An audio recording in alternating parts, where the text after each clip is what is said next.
Chapter 3. A Chance in a Million. The object that had hauled the boat, thereby saving Hiccup from death at the hands of Dugbreath Dumbrain, was a large, heavy, 6-foot by 3-foot box. It now floated up to within reaching distance of where Hiccup was treading water. There were a couple of iron handles on the sides, very handy for grabbing onto. About 20 minutes earlier, some laughing members of the Meathead tribe had thrown this box into the sea at Meathead Island, which was a couple of miles away.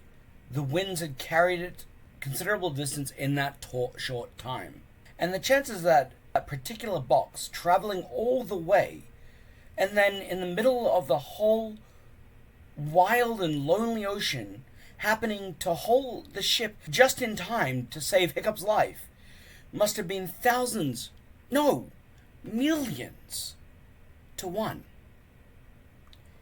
If you were a fanciful person, you might have said that it was almost as if the box was looking for Hiccup. But we are not fanciful people, and that would be ridiculous. No sooner had Hiccup grabbed hold of one of the iron handles with a sigh of relief than a gigantic wave lifted him and the box way, way up, and then deposited them crashing down only a couple of feet away from where Toothless was trying to keep Fishlegs from going under for the third final time. The dragon had a firm grip on the back of Fishlegs' shirt. His wings were flapping furiously, and his little green face had turned bright red with the effort of trying to stop Fishlegs from sinking.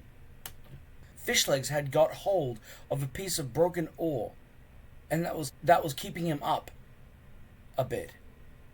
But he couldn't cling on much longer, and he would have drowned if it had not been for the sudden arrival of Hiccup and the mysterious box. There was a lull in the sea for a couple of moments, in which Hiccup and Toothless managed to heave the exhausted Fishlegs onto the top of the box. And there he clung, like an anxious Daddy Longlegs, terrified but alive. 5 indescribably cold minutes later, they were blown by the violence of the wind onto the shores of the Long Beach. Amazingly, all 13 of the boys and Gobber himself had survived the shipwreck. Gobber didn't exactly give them a big welcome hug. Good work, I suppose, he said, grudgingly sniffing a bit. You took your time about it, though. Step lively, Fishlegs. We're horribly late for the next lesson.